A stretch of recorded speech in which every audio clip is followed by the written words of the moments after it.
Hi, everyone, and welcome to the Global Confidence Conference. It's such an honor to have each and every one of you here today. Thank you to all of our speakers, to our sponsors, and to all of you for attending today. We truly appreciate you.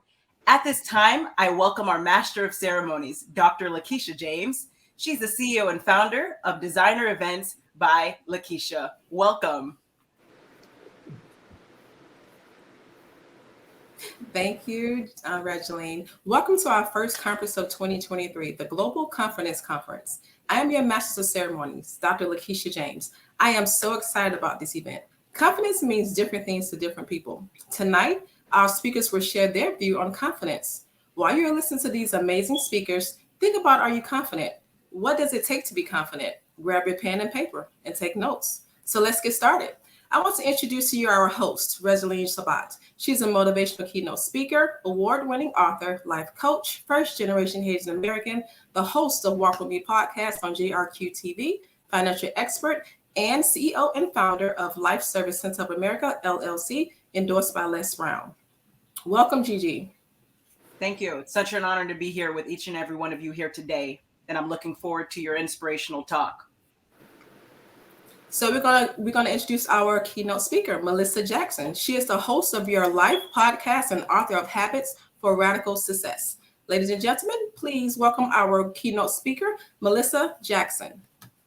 Well, thank you so much. I absolutely love this topic, especially in this day and age right now as we head into 2023. And I think that this day right now, as we look at the news and all of that kind of stuff that's going on in the world, we've kind of had our life shaken up a little bit. This whole topic of confidence is something that we really need to step boldly into this year in with, especially this next quarter in with. So if you guys are not familiar with me, I do a lot of consulting for Fortune 500 companies. I've been doing business consulting and overhauling operations since I was a teenager, and I'm really self-made, self-educated from the age 9 up. Neither one of my parents graduated high school, and I taught myself with a 6-year-old GED book until I was able to save up enough allowance to pay for a brand new GED book, and then went on to get 2 college degrees and then build my businesses. And when it comes to confidence, I want people to really ask themselves this one question. If you were in a relationship with somebody that lied to you every single day, they said, hey, today's going to be the day that I'm going to clean up the kitchen. Today's going to be the day that I'm going to do this. Today's going to be the day that I'm going to go pick up the kids, or I'm going to go get a job, or whatever it may be. If you were in a relationship with somebody that did that to you, let's say 20 times a day, would you still love them? Would you have confidence in their ability to follow through? And most likely, if you're really honest with yourself, the answer would be absolutely not. But unfortunately, when it comes to us, we don't view that the same. We ask ourselves why we don't have self-confidence, but we lie to ourselves on a regular basis. Whether that comes to putting our health first, our priorities first, our business first, ourselves first, our commitments to ourselves first. We do not fulfill those obligations. We lie to ourselves consistently. And that's not to beat up on you guys by any means. We all do it. But how can we do that? How can we break through that? How can we, and why should we build that unstoppable self-confidence that's going to be able to get us through whatever tribulations, challenges, or whatever it is that we're going to face in the world moving forward? Whatever's in the news, whatever comes tomorrow, whatever comes next week, next year, whatever that adversity, challenge, or great opportunity may be that's right in front of you, how do you build that self-confidence? And what I want to encourage you guys to do is to do one thing real quick. Grab a pen, grab a piece of paper, and just stick with me for a couple of minutes. I want you to write down just one, maybe if you're feeling bold, 3 things that you know you have been procrastinating on or running from. What's 1, 2, maybe 3 things that you've been running from? Have you been running from writing that book? Have you been running from telling that person how you feel about them? Have you been running from going and starting that business? Have you been running from having that tough conversation? Have you been running from changing every single aspect of your life by changing it on a dime, by just changing your dynamic, changing your situation, and changing your surrounding, quitting that job, whatever it may be? What are the things that you are running from? And you don't need to pick the biggest one. In fact, I really encourage you guys, don't pick the biggest one. Pick the smallest one on that list. And I would encourage you guys to do it as quickly, if you cannot do it right now, as quickly as you possibly can. Maybe one thing you've been running from is exercise. Stand up right now and do a jumping jack. I don't care what it is. The proof of the matter is this. The way that you develop self-confidence is by breaking through negative momentum. Self-confidence is being able to believe in yourself to follow through on things. Self-confidence is being able to put yourself onto a positive momentum regardless of what is happening in the world. Self-confidence is knowing that you can believe in yourself to follow through even on things that are scary and moments that are scary and moments that you know that you can follow through on things regardless to what happens in the world. That is what self-confidence is. It's that self-confidence that's going to get you that job promotion. It's that self-confidence that's going to be able to make it so you can change the world. It's that self-confidence that means that you're going to be able to excel in your family, in this new economy that we're stepping into. It's that self-confidence that's going to make it so when adversity may hit in the future, you know that you've got this. Because here's the thing. Here's another thing that you'll realize as you start to redevelop your self-confidence. There are a lot of moments in the past as you look back that maybe you didn't think you had the courage, the self-confidence, the pride, whatever it may be, to be able to push through that day. But I guarantee you, if you're watching this right now, you have overcame those days. And that is another thing to be confident about. And another thing that you should develop self-confidence from, but it is because you had self-confidence from past days. So I encourage you guys, if you've lost some of your self-confidence throughout COVID, throughout other challenges, throughout the years, or whatever it may be, try that challenge, develop the self-confidence, because here's the thing. And the last thing I'll end with is this. We deserve to see your life, if it was on fire, and self-confidence and all of your greatness and everything that you bring when you're confident in your gifts and your abilities and every single thing that was put into you to impact this world. So for me, guys, that's what self-confidence is. We believe in you. It's time to believe in yourself. Thank you so much. Thank you, Melissa. Wow. Thank you, Melissa. That was powerful. I love it. Thank you so much for sharing. Thank you. My pleasure. Our next speaker, Ambassador Dr. Keith Roll. He is a statesman, principal consultant, Excellence Network LLC visionary president, Royal Ambassadors Ministries Incorporated, certified life leadership coach, roundtable specialist, TV and radio personality, scholar, facilitator, mentor, author, retired Air Force veteran, chaplain, and officer. Ladies and gentlemen, please welcome our next speaker, Ambassador Dr. Keith Roll.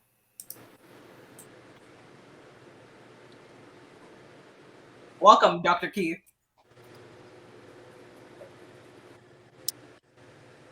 Well, good afternoon or good evening, wherever you may be in whatever part of the world.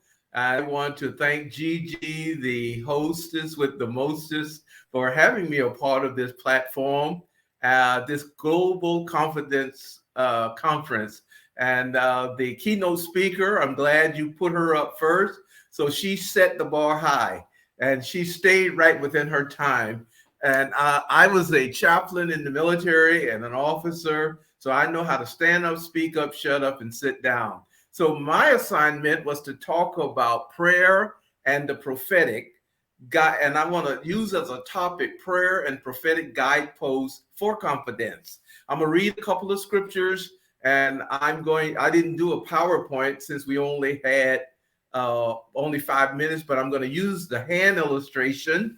And so hopefully you'll get out of this. I'm going to read a little excerpt of a prophetic word that was given in 2018 to business people, as well as I will give you some steps, action steps of how to receive prophetic revelation or prophetic proclamations that may be given to you. And I'm going to close with 2 quotes. This being Women's History Month, Wednesday was International Women's Day. So I want to salute all of the women that are on this StreamYard platform, and you're in business, your mom, you may be in the military, you may be clergy, whatever profession you are in, it's about you. In Hebrews 5, verse 16 says, let us then approach the throne of grace with confidence so that we may receive mercy and find grace to help us in a time of need. If you look up the word confidence, it means to have that self-assurance, to have faith or trust in something. I put my trust in God unapologetically, and therefore he's the source of my salvation, the source of my strength. And I want to let the whole world know that I have full confidence in his word. I have full confidence in him. I have full confidence in the Son and the Holy Spirit, that Trinity, that three-string chord. 3 is the number of testimony as well as Trinity. And then there's another scripture in 1 John 5, verses number 14 says, this is the confidence we have in approaching God. Now, I'm not preaching to you. I'm just sharing my beliefs. And I'm a retired military chaplain, as well as a preacher and an apostle. So I want to come from the good book. And it is a book that has 3,000 promises. And it's amazing how many business people and even people that may not have a relationship with the Lord read the biblical principles, and they get a return on the investment through their belief, because God is no respecter of person. So we can approach God if we ask anything according to his will. What is his will? It's in the word of God, that he will hear us. Whatever we ask, we know that we have what we ask of him. And Jesus, the Son of God, whom he gave to the world, said that my Father always hear me, and my Father and I are one. And this could be like a husband and wife relationship. My wife, Lady Joy, I can think something, and she'll come and she'll execute it. And so I have confidence in her. She have confidence in me. And so it's not about a faith problem. It's an image problem. Many of us don't recognize that we are sons and daughters, citizens and ambassadors. We're also warriors and worshipers, as well as kings and priests. So using the hand illustration, I'll start with this. You got to know who you are. And I just gave the 4 types. You got to know whose you are. You are a child of the Most High God. You got to pray in faith. You got to have authority, and you have to believe. And you're going to have to come knowing beyond a shadow of a doubt that which I asked the Lord for according to his word. That's his will and his way for me, and I have it. And therefore, I use an acrostic called HAP. You got to have that aptitude. You got to have that aptitude, and you're gonna, attitude, and you're gonna have to have that practice. And so the first, I'm raising my right hand. I'll start with the thumb, and the habitude and the positive mental attitude is to come with thanksgiving. And the pointer finger comes with praise. The middle finger come with intercession. You are praying for someone else. You don't realize how someone else faith may be weak, but your faith can carry them across the goal line or raise them up or from a bit of affliction until they become strong enough that they can begin doing things on their own, praying on their own. And then the ring finger on this right finger is petition, where we are asking God for something, and then there's confession. You can put them in whatever order you want. And I want to use Jesus as a model. He used the left hand. He had a scheduled time. He had a secret place. He had it was time of solitude where he didn't let anything crowd him out. And then the ring finger, he had a specific prayer subject or target. And then 5, he had a strategic plan of how he will approach the throne of grace with confidence. I forgot to say this in the beginning, but a guidepost is like a GPS, and many of us rely on our GPS, and it's a beacon, it's a signpost, and many of you may be in the fork of a road. What do I do? Well, you can ask the Lord, and you have a relationship with him, and he will answer you, and he will reveal things to you in a silent voice or in dreams, or he can speak through someone else. And, that person can confirm that which maybe the Lord has been speaking to you, as well as give you directions of how to get from A to Z. Now let's go very quickly to the prophetic.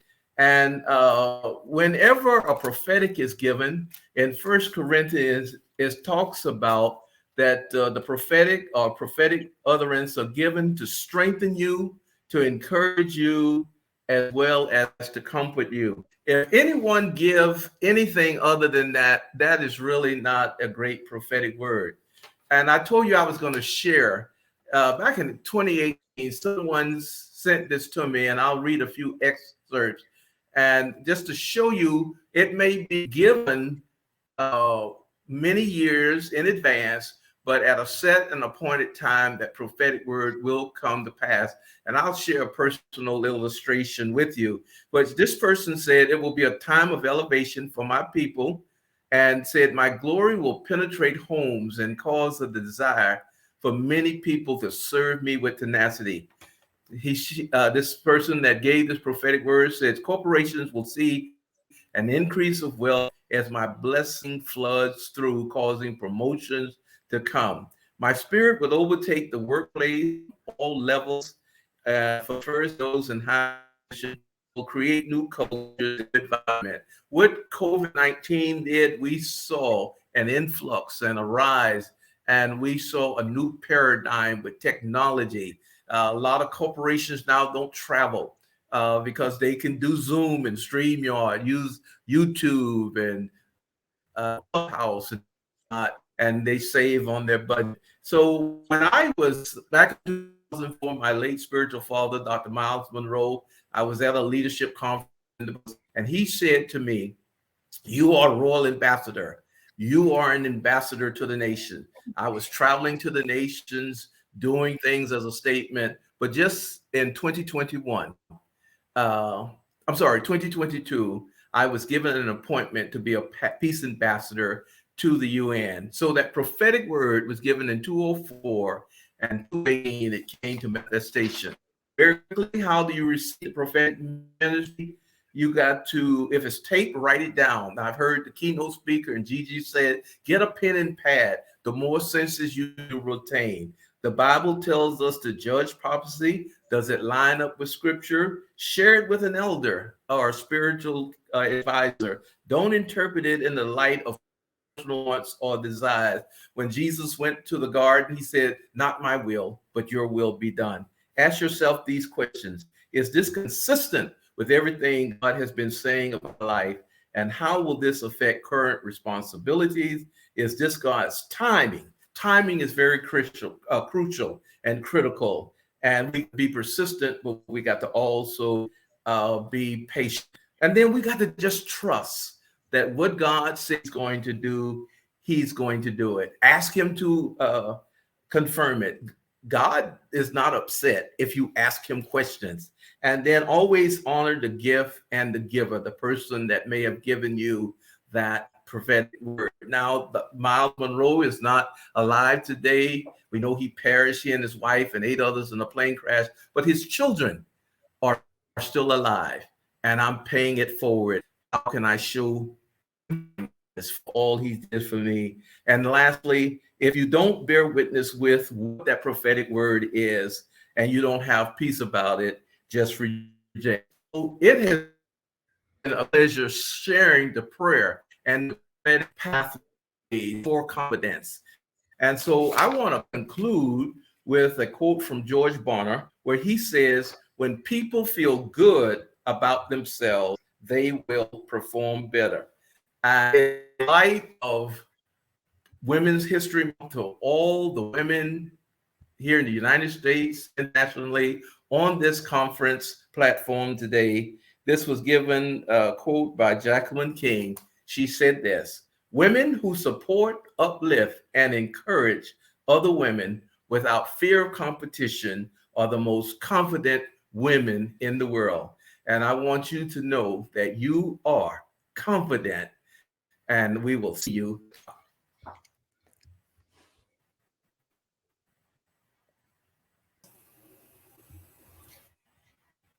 Thank you so much, Ambassador Rolle. Thank you so much for sharing. And I like confidence, which is self-assuring. Thank you so much for sharing. Our next speaker, Regine Banu. Regine Banu is the founder and CEO of RB Advisory, LLC, which provides cyber risk management, security assessments, compliance services, forensic audits, and privacy consultations for private sector and government clients. In 2016, Ms. Banu founded RB Advisory after years of working in risk management and compliance industries. Ladies and gentlemen, please welcome our next speaker, Regine Banu. Thank you so much, everyone. And thank you, Gigi, for the kind of invitation. And, as we have stated before, love the fact that it's a Women's Month, that we're actually doing what we're doing. So very cool story. We don't have the time to get into it, but I've been an immigrant, right? So I am an immigrant. I'm originally from Haiti. And that took a lot, right? So coming here when I was 10 and introducing into a new culture, into a new American culture and friends, there's a lot that you needed to learn very quickly. And I think the first thing is, and I applaud my mom and my dad for doing this, and the family that we have, is having confidence, right? Even starting from a younger age. And sometimes we get to a point where now we're looking to do that at where we are now. And that was one of the things that actually helped me survive, right? Not speaking English and not understanding, but really wanting to grow, wanting to learn. And I came on a mission. And a lot of these things, that's where we're looking into ourselves internally and see how can we build that, right? And we had to build it because my mom couldn't come to school with me. I had a lot of cousins, but that didn't work out very well, right? So self-confidence, right? It's a powerful thing that we should have. And I know it takes a lot. Sometimes we do, and sometimes it's stripped away. It depends on that things that we've come in place. But it is very an overall characteristic that we need to build within ourselves. And then it helps us in as well as a human being. I know coming from the security world and being a minority, being a woman first, and then minority on top of that, that takes a lot, right? But I think we all go through imposter syndrome, and that is across industries, but that is heavily in mind. What does that really mean? We know what we can do, we know our capabilities, but then when we step in, we start doubting ourselves. And those are the little things that we need to start looking at. And instead of that, I think that we need to start reeling that back. And what I've been able to do, and how do you continue doing that? And I suffer from that, full disclosure, but every day it's something that we built into because we meet new people that we've never met before, maybe at a higher degree, a higher level. And now we're presenting, we're moving up within our own company that we work with, transitioning in careers as well. But however, we keep forgetting who we are. And that's where the best thing is, right? Where the confidence come in. I always say, believe in yourself. I started my company, not because, someone always told me someone needs to give you an opportunity. I said, well, someone needs to believe in you. So one morning I said, well, if someone needs to believe in me, I'm someone. Then if I don't believe in myself, how can I ask someone else to believe in me? And that's where all of this, hey, I've been here and I've survived all of this.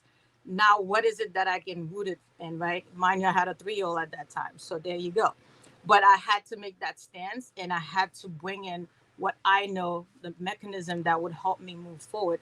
And I had to rebuild that confidence because there's a lot that went on. And be kind to yourself, right? You're going to come into play where it's going to be a little bit shaky. But guess what? If you're kind to yourself and understand where you are and who you're surrounded by, then that should not be an issue. And be passionate about who you are and your craft. The more you know your craft, not in an arrogant way, but in a very humble and confident way, that you can exert yourself and communicate, articulate yourself in what you're looking to do, then it's a no-brainer. I always say, don't speak because you want to be heard. Speak because what you're going to say is going to be impactful and is going to move everyone that you encounter within where you're speaking. So again, presentation, another thing, right, can build your self-confidence, right? How do you present yourself? How do you feel about yourself? And how, when you look in the mirror, what do you look like? How do you take care of yourself as well? All of these are things that builds your self-confidence, no matter where you are and where you go into, right? And the other thing is be goal oriented, right? That's always something that is going to bring you back into who I want to know and what I want to do. I know for me, in the sense in doing what I need to do, yes, I have the confidence, but then I needed something else to build upon it, right? You start building the foundation, you start surrounding yourself with others that really see who you are and looking forward to you to better yourself, right? And they're not going to just let you know, oh, you look great, you're doing great, and you're not, right? So you have to surround yourself with truthful people, friends, colleagues that's going to be able to help you build and continue on that road as well. And confident people, in a sense that you have to be open to feedback, right? And that's one of the things that's going to help you as you continue on into this mode, right? So one of my the and as I put the topic in place, right? How is it that you get to project yourself into all of these in any environment? And that's one of the things that you need to question to ask. How can I confidently project myself into an environment and then be able to move forward and be respected and be acknowledged and be able to move forward. So I would say that a lot of these things are things that you'll take and then acknowledge, acknowledge your abilities. That's number one. Acknowledge who you are, believe in yourself, and then surround yourself with the right people and continue to go through the process of understanding who you are and where you want to be and not move away from there. So, quick question to ask yourself: okay, am I ready? Right? What are the things that I can see that's really impacting me and not allowing me to do what I need to do? And also, too, why not? If it's not you, then who else would it be? Did I make my five? Hopefully. There's a Thank lot you more so to much for sharing. share. Mhm. You're welcome. Thank you for giving us some examples of how to build confidence. Thank you so much for sharing your expertise. Our next speaker is Dr. Katia Pagan.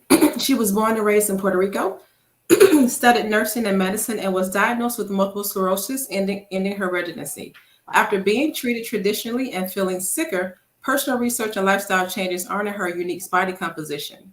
She is the CEO of K Miller Wellness and Hybrid Healing Puerto Rico, where she focuses on concierge medicine tailored to clients' unique composition, guiding and empowering them to their journey of self-healing, as her intention is to allow them the opportunity to activate and awaken their inner healer. Ladies and gentlemen, please welcome our next speaker, Dr. Katia Pagan. Welcome. Hello, everybody. I want to ask you to take a deep breath in with me. Inhale for 4, in, 2, 3, 4, and hold. 2, 3, 4, out. 2, 3, 4, hold. 2, 3, 4, in. 2, 3, 4, hold. 2, 3, 4, out. 2, 3, 4, hold. 2, 3, 4.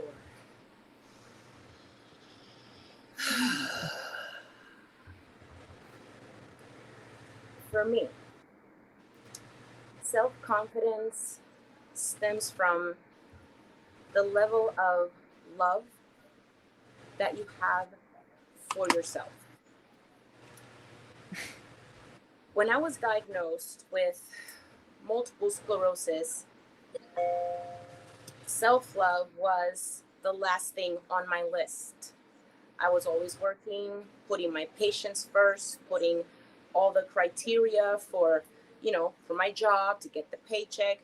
At home, I would put myself last. I would make sure the house was done and everybody else's concerns were taken care of. Putting myself last,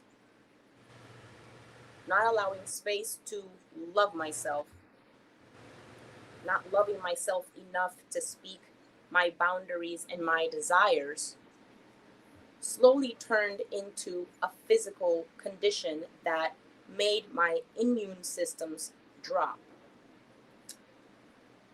Because I studied traditional medicine, I was blessed with being able to access the proper treatment for my condition.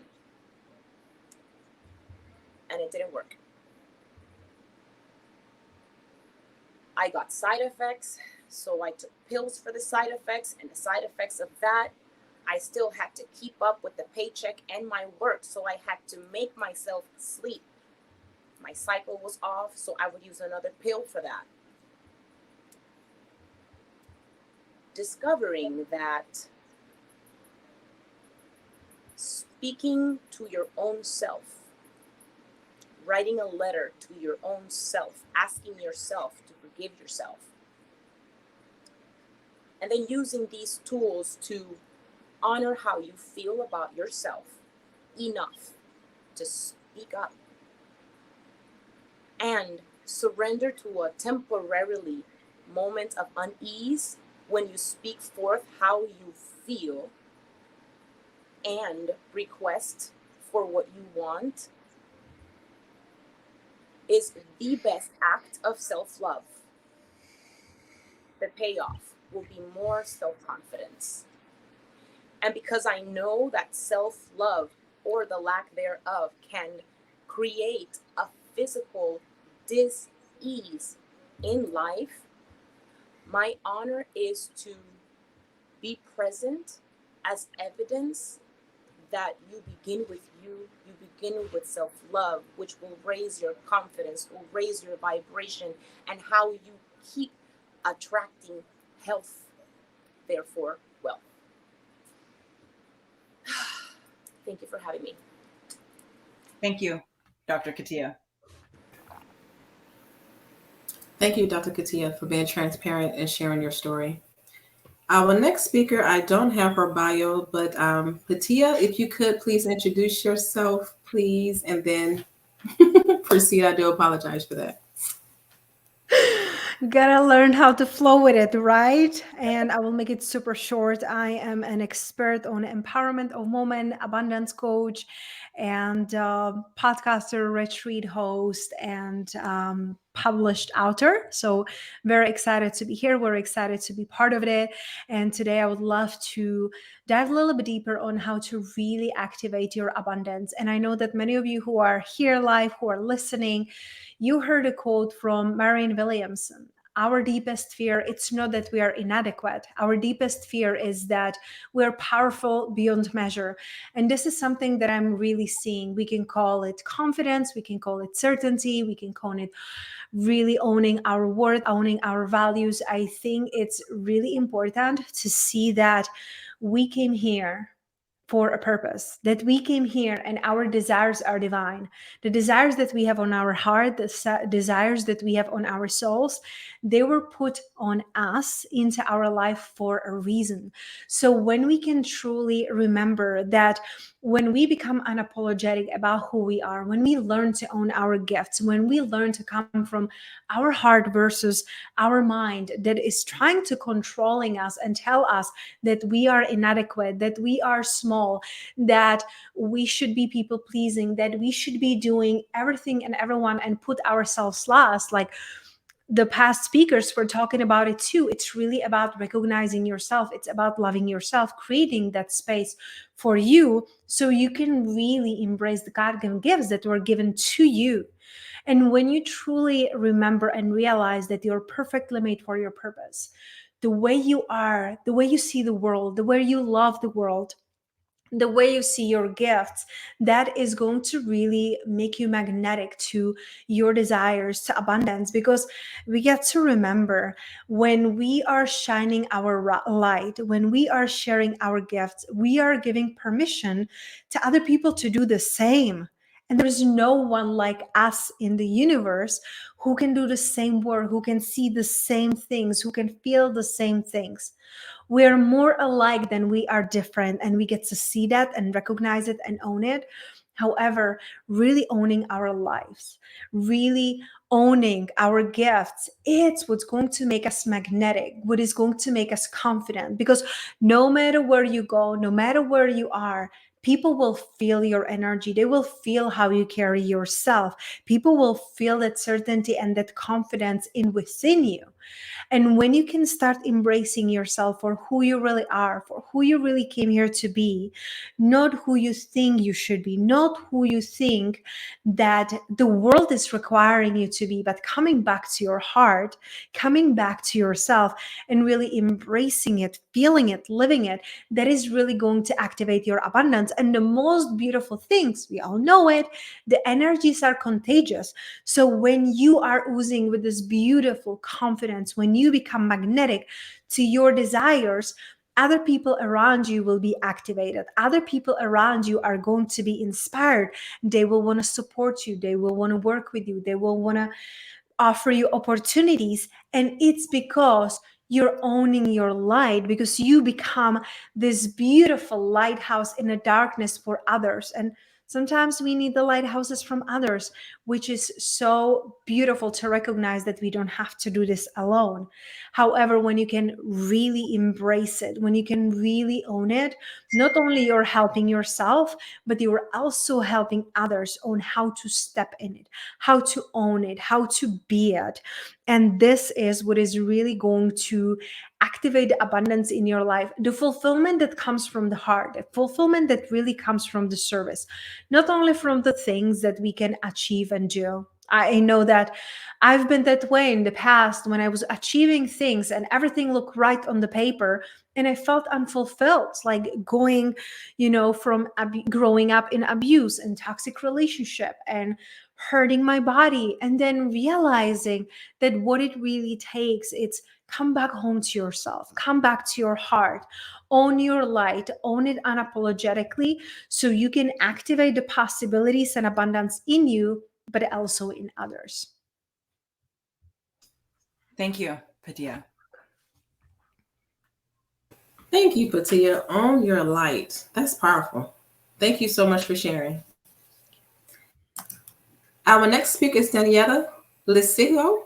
Danielle is an entrepreneur, investor, corporate lawyer, business consultant, and creator of the How Not to Get Screwed by Your Lawyer workshop, designed to help business people better manage the relationship with their lawyer. Ladies and gentlemen, please welcome our next speaker, Daniela Lisigo. She's not with us at the moment. She's not here. Okay. So our next speaker will be Jana Johnson. She is a holistic nutritionist. She's a health coach, wellness warrior, Lyme overcomer, gut health expert, and motivator. Ladies and gentlemen, please welcome our next speaker, Jana Johnson. Hello. Welcome, Jana. Hi. She just joined. She's just joined. I'm in a hotel room, so it's kind of not super clear. Not a problem. Jana, we can go ahead and move on to the next speaker to allow you time, since you just got into the studio. Dr. Okay. James, move on to the next speaker. Thank you. Yes. So our next speaker is Mitch Gray. Is an author of How to Hire and Keep Great People, teaching leaders how to hire great people. He's a speaker, host of the Mitch Gray Show podcast at Mitch Gray Media. Ladies and gentlemen, please welcome our next speaker, Mitch Gray. Hey, everyone. Thank you so much for this opportunity. And for everyone listening or watching online, welcome. So many great messages already, and I'm sure the next hour or so will be filled with so much more wisdom. So when I think of confidence, the first thing I do is reflect back on my journey. I think we all kind of do that often, right? It's like, what have I been through? Where have I been? What experiences have I had? And I also reflect on the thousands of people that I've had the privilege and honor of working with, coaching, hopefully inspiring and impacting. And I also think of the people that impacted me, as was stated earlier. You know, we can all mention people that have been mentors, that have been guides. Maybe it's our ancestors, maybe it's people that are currently still experiencing this life, but we're very grateful for those experiences. And so when the idea of confidence comes up, I think of two things. Number one, it's intention. And number two, alignment. And when you really begin to dig deep into the idea of self-confidence, it's like there's no replacement for repetition, right? Like we just have to continue showing up every day in those moments, in those opportunities, in those relationships. But we have to show up with that intention that opens the door. I'm going to lift the phrase that was just used, to shine our light and to also empower others to shine theirs. But what does it really mean? What does it look like to live with intention? So let's think about it this way. Intention matters because it guides us on how we show up within each and every moment. And if you're like me, you find yourself often living in the past with regret or frustration or maybe joy and happiness, but you're still living in the past. Or maybe you're finding yourself thinking about the future. How will things turn out? Why is this happening? What's going to happen? And so we often find ourselves living in the business that isn't ours. Really, our only business is to show up in every moment. And that's what intention becomes. That is why intention matters. But what about alignment? Alignment is our compass for ensuring that the environments we put ourselves in, that the network we surround ourselves with, that the activity and thoughts are leading us to becoming who we desire to be. And so when we step into each moment with intention, into each relationship, beginning with ourselves, then with others with intention, and we begin measuring and using that compass of alignment, we begin finding that confidence really, like lava from a volcano, it begins really stirring within us. That is the spirituality of humanity, right? And when you're around someone, as the speaker just said, when you're around someone who has that same stirring within, it is incredibly contagious. But what does this look like on a daily basis? Because it's like, yeah, self-confidence is great, but what does it look like when I get in the moment that I need self-confidence? When I wake up in the morning on the wrong side of the bed, or when I go to bed and at night and maybe the day didn't go quite as well as I had hoped. A few questions you can ask yourself to really have some actions for becoming more intentional. Number one, what are you doing when you feel most fulfilled? What are you doing in those moments that you're like, yeah, this is the way life should be? There's a truth there. Number two, who is around you when you feel the most joy? Who are the people that you're around when you're like, yes, I connect with them? Some people use the phrase, that's my tribe, or that's my family, or that's my people. Whatever language you want to shape that with, the question becomes, who are you around when you feel the most joy? And number three, what matters most to you? What are those values? It's really interesting when you start talking to people about their values, because unfortunately, so many people go through life and never sit with to creating their values. We don't view that with intention. But what are you really wanting to get out of this life? What matters most to you? And alignment. 3 action steps you can take for alignment in question form. Number one, be clear, or have you been clear on what types of environments, activities, people, thoughts that impact you positively? So when you think about those and you identify the ways that this life impacts you positively, multiply those moments. Number 2, listen to your heart, soul, emotion, and spirit. They are telling you a truth. And lastly, live with the beginner's mind. There is a truth in your DNA that was gifted to you. Step fully into that truth, and my friend, life will unfold in ways that will blow your mind. Thank you. Enjoy it and live with intention and alignment. Thank you, Mitch. Thank you, Mitch. Live with intention. I like it. You got to be intentional. Thank you so much for sharing. Our next speaker is Daniela Lucio. Daniela is an entrepreneur, investor, corporate lawyer, business consultant, and creator of the How Not to Get Screwed by Your Lawyer workshop designed to help business people better manage their relationship with their lawyer. Ladies and gentlemen, please welcome our next speaker, Daniela Lucio.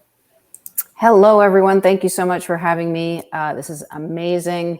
I'm going to start off with a sensitive question, maybe a little differently than the wonderful speakers have started so far. But how many of you have been in a romantic relationship where you thought, I'm just not sure that this is the right relationship for me? And I don't know about you, but I know I've sometimes found myself in that situation.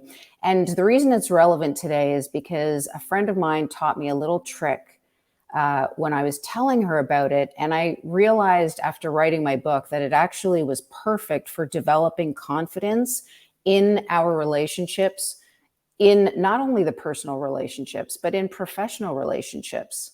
Because as much as we can acknowledge that, confidence is important in our lives, it's not enough to just say we need to find more confidence. We need tools, just like when we set a goal in the future, we don't get there, we don't get to the goal unless we have steps and processes in place to get us there. I'm sure you'd agree with that, because I know I found myself at the end of the year sometimes and thought, how did we get here? I haven't got where I need to be. And it's only because we don't have some systems in place to get us there. Similarly, I found this little trick, this little tool, and I like to add it to like what I call my confidence toolkit to practice in certain circumstances. So for example, when I was telling my friend years ago about I was finding myself in the situation, I just don't know if this relationship is right. There's something not right about our communications. And she said, use him as practice. And at first I thought, oh, I don't like that because I hate the idea of using anyone. But it actually was a very loving point, because what she was saying is, that you've got some opportunity to show up differently. If there's something wrong in this relationship, that is not all about him. This is also about you. And I owed it to myself, therefore, to say, okay, well, where can I improve? How can I show up differently? How can I practice showing up differently? Because if I do that, I can show up in a leadership role.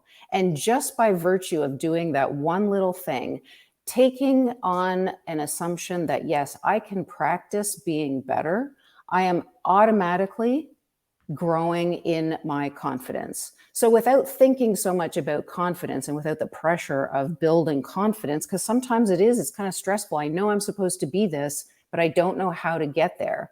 Well, just think, how can I practice showing up differently? And ultimately, when I wrote my book, How Not to Get Screwed by Your Lawyer, it was all about showing up differently with our professional relationships. So if you find yourself sometimes in a relationship, whether it's someone you're working with, a colleague, a boss, a subordinate, whoever, somebody that is on your team, and things aren't quite going the way you want, or people are not responding in the way that you think they should, ask yourself, how can I show up differently here? How can I practice showing up in a better way to make this relationship a little more productive? So it's a little trick. I hope you can use it to boost your own confidence without thinking so much about the pressures of knowing that we have to show up more confidently, but it will hopefully just be a little tool that you can add to your toolbox as well. Thank you, Daniela.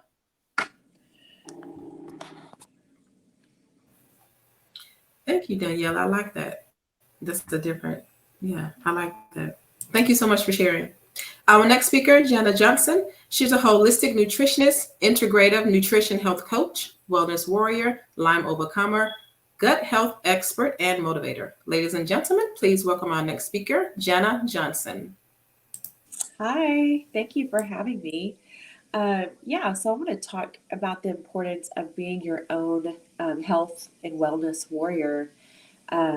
That's really, really super important. And, when I was really, really sick with Lyme disease, I had to take my health into my own hands, because I went to, 14 different doctors and was told numerous things, and not one doctor could find out what was making me so sick. And not being able to have confidence in our healthcare system is a really big deal, especially today, with so many different mental diseases and things that are going on and that we have. It's very isolating when you feel like you're not heard. It's very isolating to have an invisible disease. And so it's really, really important to learn to be your own health and wellness warrior. And you do that by learning to listen to your body. So many of us, including me, when I was really, really sick with Lyme disease, before I knew what it was, and I was in the beginning stages of just not feeling good, right? I had light brain fog, I had anxiety, I had headaches, and I was fatigued and tired all the time. And I had 2 little kids, so it was really, really easy to chalk it up to just being a busy mom of 2 toddlers, right? And I worked. And what happens is when we don't listen to our symptoms lead to sickness. And our symptoms are our body's way of talking to us, right? So you want to listen to your body when it's talking to you through symptoms before it's screaming at you, right? When you don't listen to your body, it continues to talk louder and louder to you. And then that can lead to things like autoimmune diseases. And, it's much harder to get well and to overcome the more sick that you get. By the time I found out that I had Lyme disease, I had chronic Lyme disease because I'd been dealing with it for 2 years. And I couldn't find a doctor to listen to me because they thought I was crazy. I looked okay on the outside, but on the inside, I was not okay. And, I don't regret any of that because it led me to my calling, which is helping others to feel their very best and becoming a holistic nutritionist. And, the one thing that I learned is that if I would have listened to what some of those doctors were telling me, I would have accepted it was just my thyroid, that it was just me, that something was wrong with me, or that Lyme could not be fully eradicated from my body. And instead, I chose to not believe that. I chose to become my own health and wellness warrior.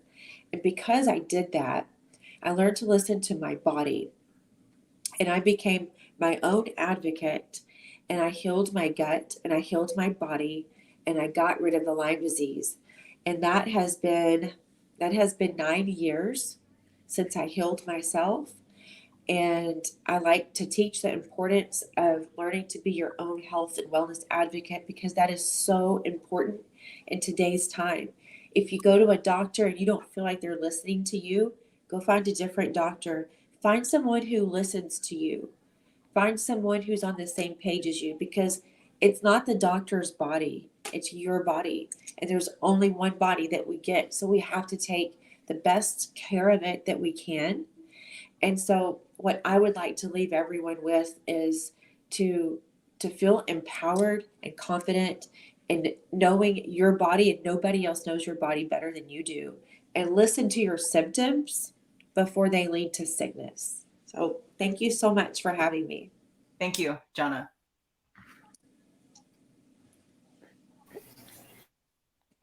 Thank you, Jana, and congratulations on healing yourself. I love that. You. Our next speaker is Kay Rubacek, is a celebrated author, award-winning filmmaker, and distinguished journalist for NTD, Epoch Times News. She's a third-generation fighter of communism. Her family fled communism in Russia back in the 1920s, and her husband and her fled Australia because of socialism over 10 years ago. Now she is committed to fighting for the truth and repelling of all components and socialism in America. Ladies and gentlemen, please welcome our next speaker, Kay Rubacek. Did I pronounce your last name correctly? You did. You got it perfectly. Thank you so much. Thanks for the wonderful introduction. Thank you. And what an important topic to be talking about. What an excellent conference, confidence. I've interviewed more than 100 survivors of tyrannical regimes from all around the world, men, women, children. Most of them are now living in the United States. They came here for safety and freedom. And most of them are actively working hard to maintain that here. Why? Because they had the confidence to seek freedom. They had the confidence to follow their values, and they had the confidence to not give up what they believe in. And that's why they are survivors. I hope that we never have to experience the tyranny and the life and death situations that these survivors had to experience. But I believe we can learn so much from them and their experiences, and especially from their confidence. These people all greatly inspire me. I've learned so much from them. I've turned their stories into books, into movies. And last year I published a book called Nowhere Left to Run, 10 Steps to Survive Tyranny Today. Now, I won't tell you all the 10 steps here. You can actually download the whole free ebook from my website, krubacek.com. But I'll tell you the last step, the 10th step out of the 10 steps to survive tyranny today. The 10th step is confidence, and that's exactly what this conference is all about. Now, I was going to name the 10th step, have faith. But when you think about it, to have faith, I believe you need to have confidence. You need to have confidence in yourself, in your faith, in your values.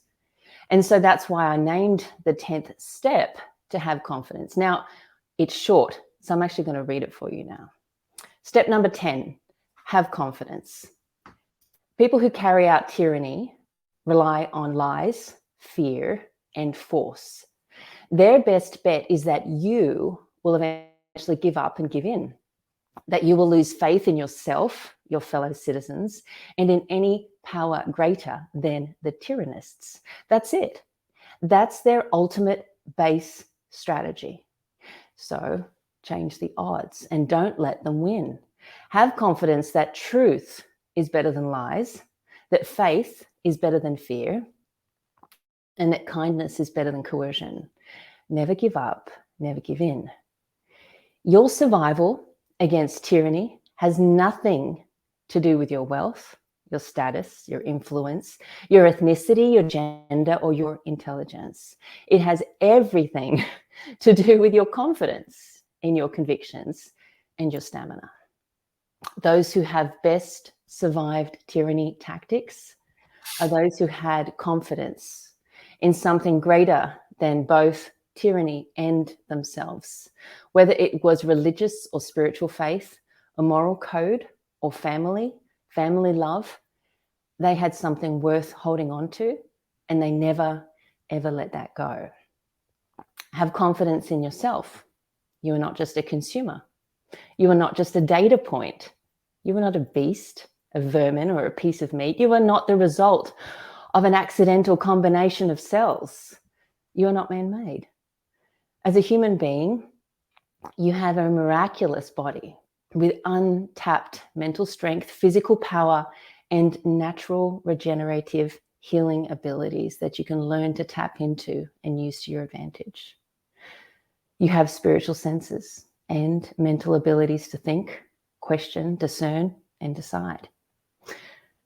Have confidence in your fellow humans who are given the same human form. Have confidence that life is not man-made and you have value, meaning, and purpose in this world. Tyrannists fear our confidence. Like the positive spark that spreads from a single human smile, human confidence is contagious. Ground your confidence in worthy, moral, spiritual conviction. Find it, feel it, use it, strengthen it, show it, share it. And be humble, knowing that there will always be more to know. Tyranny refuses humility, and that will be its ultimate downfall. It insists that it is inevitable and unquestionable. With such arrogance, it appears even more ferocious, terribly loud, unruly, and dangerous. But it is also desperate to maintain a show of strength, especially when its strength is fading. Decide the moral standard you want for your life and have the confidence to maintain it with dignity. Have confidence that you are worthy of making your own decisions and setting your own standards. That is a gift given to you because you are worthy and deserving of it. So use it with purpose. And remember, tyrannists are basically just waiting for you to give up. So never, ever give up. Thank you for putting this gathering together. It's really wonderful and significant to be here with you all and to learn with you, and an honor. So thank you so much for having me. And I hope that contributed to our conference on confidence. Thanks. Thank you, Kay.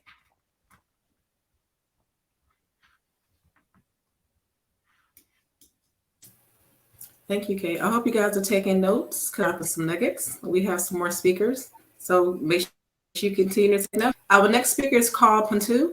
Carl Pantu is the owner and president of Squash and Stretch Productions. Carl is a storyteller and motion graphic artist. Ladies and gentlemen, please welcome our next speaker, Carl Pantu. Hello, my name is Carl Pantu. I am the owner of Squash and Stretch Productions, and I loathe the question, so what do you do? Because so much of our society and people's sense of self-worth is tied up in what they do. And in reality, no one really cares about what you do. What you do is not that special or important, but what is way more impactful, way more profound, what people really want to know is why you do what you do. And understanding your why and being able to craft that into a powerful story, something that is a huge confidence boost. Even if you never share it with anyone else, just knowing internally why you do what you do gives you a huge confidence boost. And the way to do that is a simple process. It can take a little bit of time to really dig through all the different steps and can come across some fairly deep and heavy moments in your life, but it's absolutely worth doing. And those simple processes, you start with who you are today, where you're at in your life, and start working backwards and asking yourself, so why am I doing what I'm doing? What got me to where I am today? And keep asking those questions, working backwards through your life, and you'll find usually you'll end up at a point when you're between 8 or 10 years old, or maybe even a little bit younger. There's a key moment that stands out in your mind as to who that really set up who you are today, where your values are, your viewpoint, and kind of you'll see when you look through the entire kind of timeline of your life from back to front, some key themes that really indicate what drives you as a person, what your beliefs are, what your purpose in life is.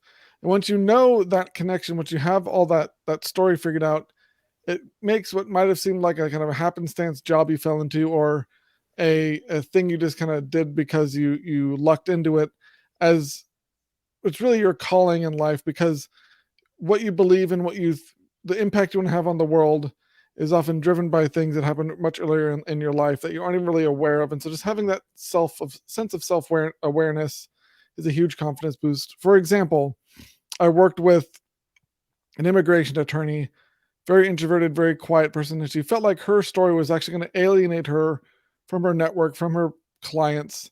And so her specialty is helping people going through really uncertain times in their lives, trying to immigrate into the US. And so as we were working back through her life, she talked about how when she was growing up, she lived in 3 different countries before she was a teenager. The biggest one she spent the most time in was Syria. And so her life was very uncertain because there was never any kind of sense of calm and peace as she was growing up. Unfortunately, her father was very well educated, and so he worked on the application to get into the US, and she helped him with it. And so the two of them got into the US first, and years later they brought the rest of their family over. But as we talked about that, and then she kind of compared it to what she's doing now, it clicked in her mind that the reason why she is so passionate about helping people go through that sort of experience is because she went through it herself as her childhood, and the childhood experience she went through is what she wants to help others go through, because she had to do it on her own with her father, and it was very challenging. So the chance to help other people have a better experience than she did getting into the US is what drives her. And when it clicked for her, it was amazing, because we're doing this over Zoom. She went from kind of uncertain, like her sat up and her shoulders went back, and she had this, oh my gosh, like epiphany moment. And you get to see that her whole outlook on who she is as a person got way, way more confident. And now when she's presenting, or she's doing like a talk in a networking meeting, or talking to clients, she can work that story in there, and it just helps people understand just how amazing a person she is. And so those sorts of things that you might seem kind of uninteresting or normal to you are actually very powerful, compelling stories that, when crafted the right way and really showing why you do what you do, helps people understand who you are as a person and builds your confidence. When you start sharing it, it turns into this virtuous cycle, because you have the confidence to share it and people go, wow, that's great. And they reinforce the awesome experience it is to hear your story. And that loops back to give you more confidence, and it spirals up and up and up till you're very confident and feel like you can take on the world. So highly recommend talking more about why you do what you do rather than what. Share that story with people and see how amazingly confident it makes you. Thanks. Thank you, Carl.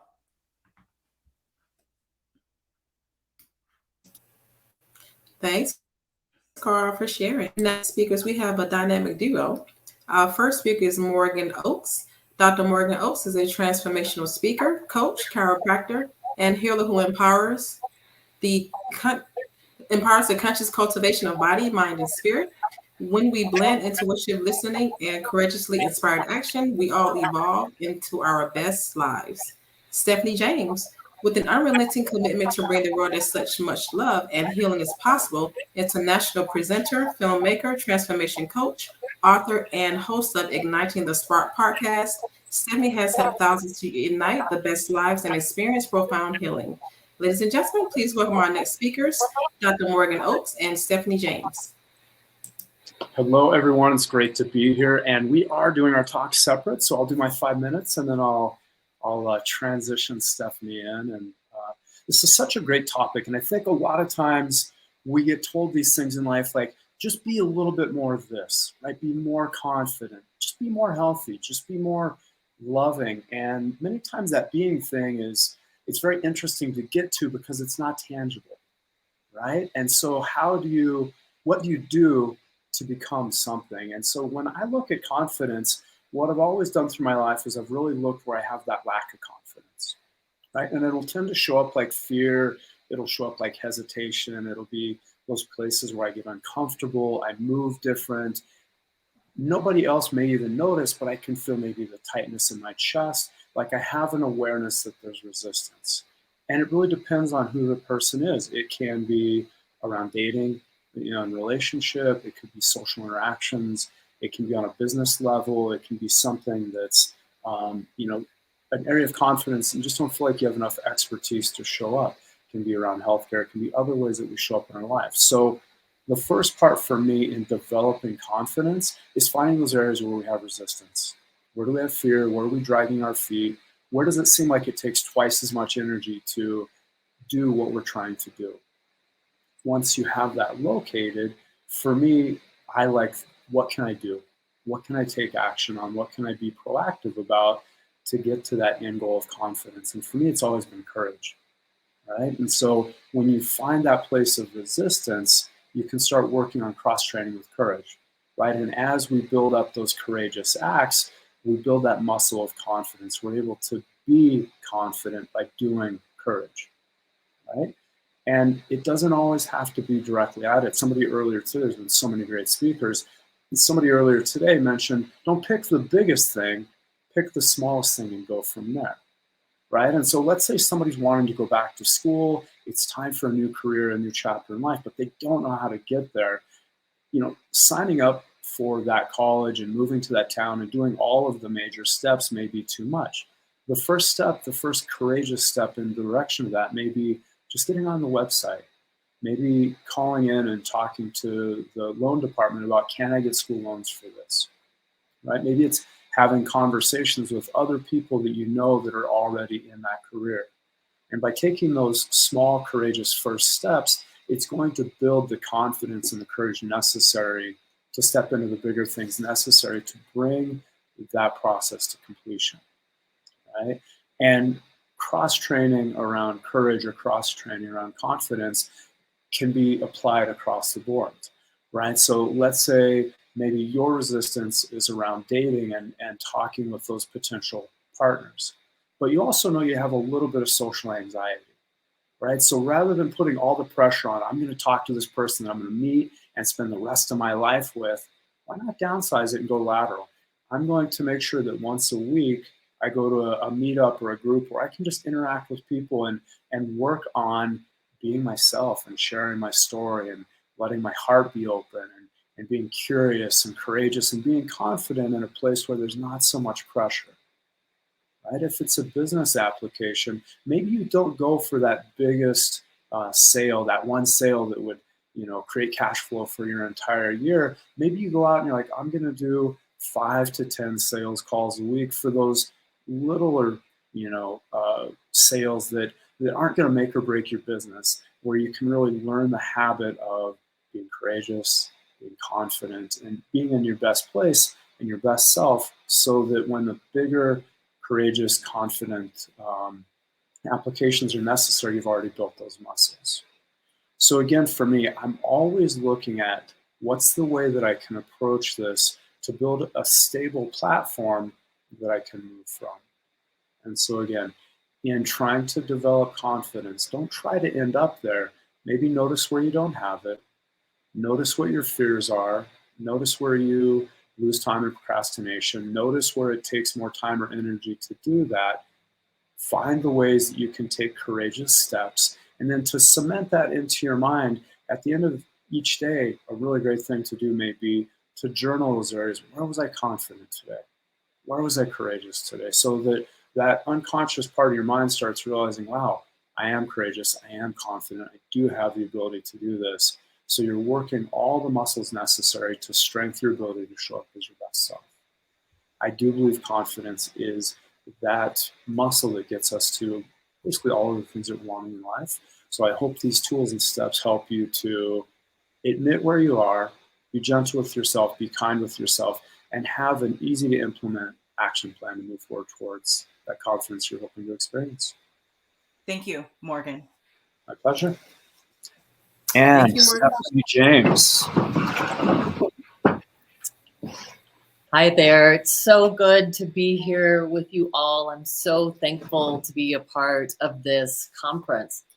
And, my brand is The Spark. So whether it's my books, my film, my podcast, it's all about the spark. And so oftentimes people will ask me, well, what is the spark? And I think it's so applicable to what we're talking about today, because for me, the spark is that inner essence that's inside of each one of us. And it's that spark that cannot be blown out by wind, water can't wet it. It is that essence that is us. And I think we have life circumstances, or we have events that can feel like it really covers up or maybe dims that spark. And so our work becomes, how do we excavate that spark? And it's important as we excavate that essential self that is us. The Sufis would call it lifting the veils, so we can actually see. It's like cleaning off the lens that we experience life through to really see that we are still that essential self. And so I think part of really gaining confidence is cultivating a relationship with that essential self. Now, we've all heard the saying, just be your own best friend, just love yourself. And I know from over 30 years in the mental health field and personal growth, it's not that easy. And so kind of as Morgan alluded to, it's cultivating a muscle, it's growing a muscle. It's how we show up for ourselves day after day. And one of the things I really encourage people to do is to begin befriending yourself, which absolutely, as you befriend yourself and you get to know that essence that is you, you are going to build confidence.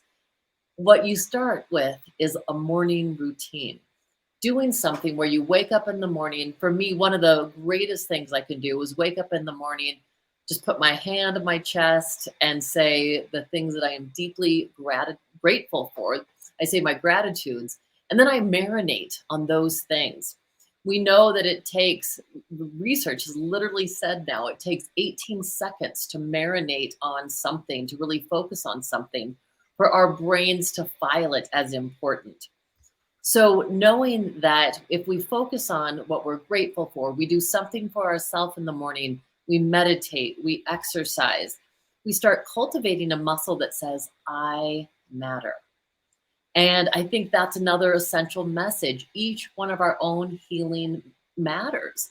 If we're going to step out into the world and be confident, we have to take care of ourselves first. And that's why we've heard so often that cliche about put on your own oxygen mask first. When you're in the airplane, that's what we do. As we better take care of and love ourselves, we're better able to take care of and love others. So it is this muscle that we begin to cultivate. Now, I think it's interesting too. One of the things I do with my clients a lot, with my coaching clients, is something called trying on confidence. So I think it's interesting because just like we would try on an outfit, we can try on and enhance different characteristics that we want to grow and we want to build. So as you start doing this morning activity that I spoke of, instead of crossing the day out at the end of the day, put a heart on the day so that you're really showing I showed up in loving relationship for myself. And then as you start to do that, you say, wow, I am starting to grow this relationship with me. And now I'm going to practice, how do I try on this sense of confidence? You know, I'll give you an example to make this easier. A few years ago, I had a client who was single for the first time in 16 years, and she didn't know what it would feel like to go back out and date. And she said, you know, I don't feel like I have a lot to offer. How do I do this? And so what we did is we had her practice literally imagining different scenarios and situations and what that would feel like. Again, holding that feeling of confidence within her. We can all think back to times when we were confident in our life. Maybe it was when we stood up and gave the answer in 6th grade and we felt good about that. Or maybe we sang at a school performance. You can think back to your life and think of that confident feeling. And then just by marinating on it, we can help that feeling to grow. We know from brain research that what we hold up in our mind, our brain experiences as happening now. That's why, as if you think of something in the future and you start saying, oh, what if this happened? Or you ruminate about something from the past. Those things aren't happening, but you're feeling it right now. You experience the anxiety or the regret. The same is true for a confident experience. So as you bring that up, and that's what I had her do, really marinate on these times that she was confident and practice putting that on, again, just like she would an outfit. And so we said, and not letting it matter. I think, you know, Morgan referred to that as not having it be a huge deal, just going to something in a smaller event. So she was going to a social event, and I said, you know, let's do this like a scientific experiment. If you go and the reactions you get, because she said, I don't think anyone's going to be interested in what I have to say. I said, well, if that's true, then we can put a check in that box. But the other thing is people might be neutral or people might really engage with you. So she came back the next week and she said, you know, I decided I was going to try on that outfit of confidence. I brought it up in my mind. I walked in, I held that belief of, yes, these people are going to want to talk to me. And she said at one point she was in a hallway and she had 2 different people vying for her attention. And she's like, I got it. This is it. So those are some ways that we can practice pulling up confidence within us, really igniting that spark within us, growing that muscle, which is relationship with ourselves. And then we can bring that inner confidence out into the world. Thank you. Thank you, Stephanie. Thank you, Stephanie. Thank you so much for sharing. Our next speaker is CJ Grace, former BBC journalist. CJ Grace is the author of the humorous self-help book, Adulterous Wife, How to Thrive Whether You Stay or Not, an international bestseller. When Ariana Huffington received a copy, she invited CJ to be a HuffPost contributor. CJ has written a second book, My Wild Ride, How to Thrive After Breast Cancer and Infidelity. Release date was October 2022. It is a candid comment memoir and cancer survival guide. Ladies and gentlemen, please welcome our next speaker, CJ Grace. Thank you so much, Lakeisha.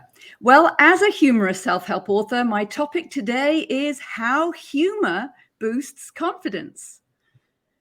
Unattractive, old, not enough. How many of us have felt like that? I certainly have. Finding out the man I believed to be my soulmate and partner for life was in love with a girl almost the same age as our son shattered my confidence. Then, barely a year and a half later, just as I felt I was digging myself out of that deep, dark pit of devastation, I was diagnosed with breast cancer. So my humorous self-help book, Adulterer's Wife, How to Thrive Whether You Stay or Not, was inspired by dealing with the emotional roller coaster that infidelity put me on. My staunch belief that the best revenge is to get past the need for revenge became the mantra of the book. I didn't think I had another book in me, but getting cancer was the trigger for me to write a second one, My Wild Ride, How to Thrive After Breast Cancer and Infidelity. So when I called him out about that infidelity, my husband offered me a part-time wife position. I'm perfectly capable of loving 2 women at once, he declared. I'd be happy spending 2 or 3 days a week with her and the rest of the week with you. I actually considered that proposal for several months, trying to get my head around it. Then I was diagnosed with breast cancer for the second time. I carried the dreaded BRCA gene that Angelina Jolie had believed could be a death sentence. While I was going through chemotherapy, my husband was in Europe with his girlfriend. It was obvious I'd never be able to stomach a part-time husband. So before my marriage broke up, I never thought of myself as having any self-esteem issues. But I only realized once we split that I'd been living in my husband's shadow, sublimating my entire personality into serving his needs. Laughter therapy was one of the main tools I used to get back on an even keel and regain my confidence when I was coping with both infidelity and breast cancer. So I made an effort to hang out with people who made me laugh rather than brought me down. And I watched comedies rather than depressing dramas. And despite being a former BBC journalist, I gave up watching the news because it's all about bad news. Growing up in Britain, I was brought up on Monty Python's Flying Circus, which helped me notice the absurd humor of my situation, whatever was happening. And if you don't laugh, you cry. And I'd much rather laugh. So that's why I fill the self-help books I write with cartoons and a lot of humor. There's even an Indian practice called laughter yoga to promote health and well-being. It combines yoga breathing techniques with laughter exercises. Sounds like a good idea, but I would rather laugh naturally from good conversations with entertaining people and from watching comedies without having to force anything. Seeing humor in your everyday existence isn't the same thing as always cultivating a positive attitude. That is hard to manufacture. And I can think of 1 or 2 people who sternly insisted I must stay positive when I was dealing with my breast cancer, who themselves manifested bucket loads of negativity when problems arose in their own lives. Yes, do whatever you can to keep your spirits up, but don't ever feel bad about feeling bad. Each side of the positive thinking debate has research to support it. For example, some studies show a positive attitude helps cancer recovery, while others indicate that positive thinking doesn't improve the outcome. It's impossible to be positive all the time, especially faced with setbacks like a failing marriage, breast cancer, or being in pain. But laughter can give you confidence and take your mind off your difficulties, both physical and psychological. American political journalist Norman Cousins was immobile and in extreme pain from a condition called ankylosing spondylitis that doctors said he'd never recover from. He watched stuff like Marx Brothers films and Candid Camera and discovered that just 10 minutes of induced hearty laughter would produce about 2 hours of painless sleep. Eventually, he became almost completely pain-free. Humor allowed me to take both myself and others less seriously. It's one of the most effective ways to make everyone smile and feel more relaxed. Laughter breaks the tension. I can now look back at my ex's part-time wife offer and see it as so ludicrous as to be a gift in terms of material for my humorous writing. Humor can be a wonderful antidote to insecurity and anxiety. It counteracts striving for unattainable perfection that would otherwise drain your confidence, because the imperfections of life are a key part of comedy. It also supercharges your professional impact. Think about it. Most people prefer to listen to presentations that are infused with humor, and those are the speeches they're more likely to remember. Yes, it takes courage and confidence to be humorous, but being humorous builds courage and confidence. I'll end with an old saying that still rings true. Blessed are those who can laugh at themselves and their lives, for they shall never cease to be amused. I'm CJ Grace, and to find out more about my work and access some free resources to help you overcome breast cancer and infidelity or any kind of adversity, visit my website, cjauthor.com. That's cjauthor.com. So I'm grateful to the amazing Gigi Sabat and her sponsors for putting on this Confidence Conference. Now there's a tongue twister for you, and for inviting me to be a part of it. Thank you. Thank you, CJ. Thank you, CJ. It's always a pleasure being on the same platform with you. I love it. Our next speaker is Deborah Watts. Having grown up on 3 different continents and observed the universal human trait of bias, she learned from experience to let go of the idea of normal. A natural-born revolutionary, she struggled for decades to find her place. A former minister and engineer turned holistic relationship and leadership mentor. She understands from the inside of the challenges socially conscious leaders face trying to operate within the societal norms. Ladies and gentlemen, please welcome our next speaker, Deborah Watts. Thank you. I hope everyone can hear me okay. Yes, ma'am. I hope you have something to write on, because I'm going to ask a few questions because we have a little time, and I always like to engage everyone in the process. So when I was thinking about this topic of having confidence, it reminded me of having a meal. I'll share what I mean by that in a minute, but I wanted to start with a quote. Your success will be determined by your own confidence and fortitude. And that was said by Michelle Obama. So we're all here because we value confidence. We know how important it is. And we may know what it looks like, right? We've heard so many descriptions from the previous speakers. Confidence can look like being being your best under stress, influencing others, having leadership and executive presence, exuding a positive attitude, being resilient, feeling valued, rising to the top, being sexy, experiencing courage with less anxiety, having energy and motivation to take action. These are all aspects of having confidence or being confident that we can recognize in others and maybe at times in ourselves. But why do we have such a hard time actually feeling confident day by day? And one of the previous speakers touched on it when he mentioned that it's intangible. Sometimes it's hard to really know if we're really building true confidence or whether we're faking it till we make it or whatever it might be. But do you want to know what I've learned about confidence? As a holistic leadership mentor, I've worked with many people at various levels of confidence. And one thing that I've learned is that it happens way quicker and easier when you're not trying to have it. You heard me right. When you're not trying to be confident, it can actually make it a lot easier to actually be confident and feel it. Because in my world, in the world of radical self-acceptance, confidence is a byproduct, not the goal.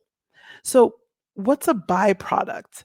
Well, a byproduct, and forgive me, I have an engineering background, so sometimes I can get techie. So I try to find something really simple. It's a secondary product made in the manufacture of something else. So to keep it really simple, it's kind of like when you eat a meal and the byproduct is dirty dishes, right? Y'all get that? It's like you don't look to make dirty dishes. They just result from eating the meal. So what process is confidence a byproduct of? Well, it's a byproduct of the process that I call the path of radical self acceptance.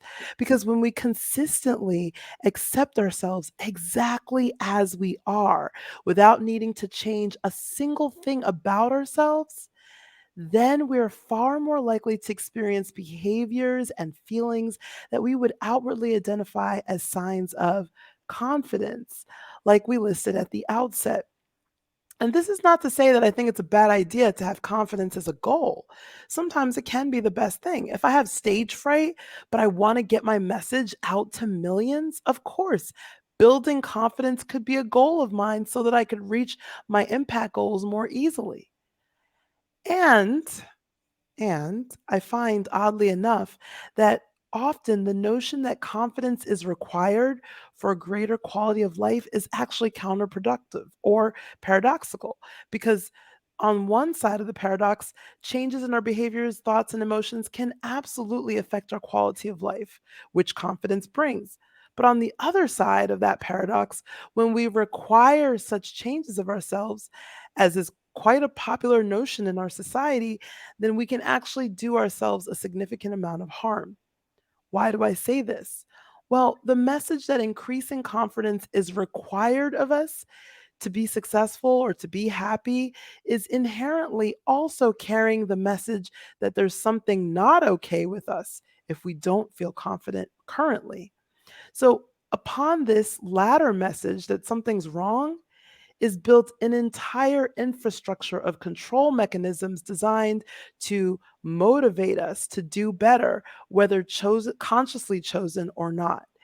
And this brings a little bit of sarcasm from me because, like, what would the world be without a healthy, dose of shame and guilt regularly dished up for us in every aspect of our life, right? We know it.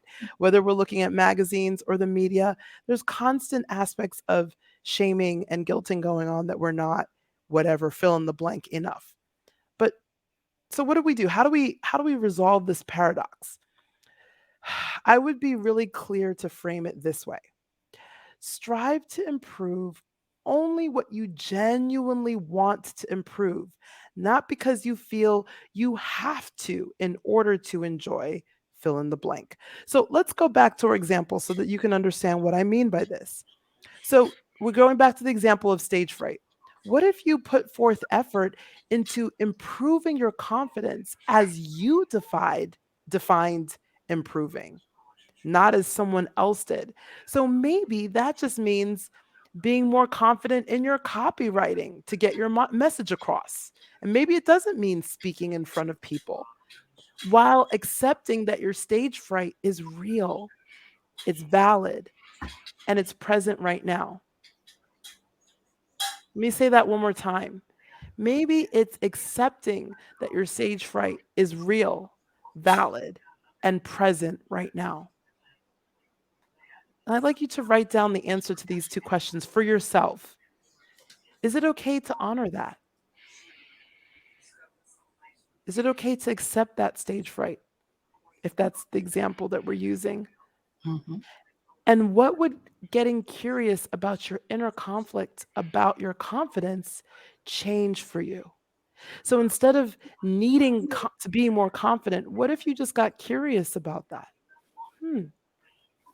Tell me more about that lack of confidence. Tell me more about yourself. What would it change for you if you didn't need to be more confident? See, radical self-acceptance simply means that change in any form, including confidence, is not the goal.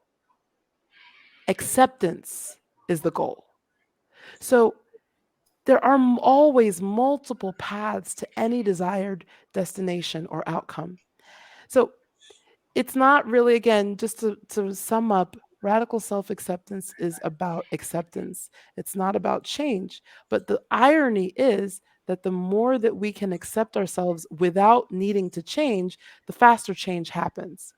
So if that sparks your curiosity, I hope that was helpful in taking a different angle on confidence, not as the goal, but as the byproduct. Thank you so much, everyone, for letting me be a part of this today. Thank you, Deborah. Thank you so much, Deborah. You can have me thinking over here. I like it. Thank you so much. And Lakeisha, I want to Our circle next speaker back to is Lakeisha, I want to circle back to Deborah's talk and CJ's talk because it can make you think twice. And so if you were listening to the message, make sure you got the message both ladies were stating, because what they're stating is very, very, very powerful. And so if you have to circle back to the message and then listen in again, make sure to capture that message. It's very powerful. Thank you, Deborah. Absolutely. Our next speaker is Kim C. Shaw. She is a founder and CEO, leadership development professional, and people champion. Ladies and gentlemen, please welcome our next speaker, Kim C. Shaw. Good evening, everyone. Wow, this is absolutely epic. I mean, I guess I'm really going to feel really basic after listening to so many amazing speakers, but I'm just taking it back to the roots, guys. Confidence, right? When Gigi reached out to me about this, and I'm like, of course I'll share.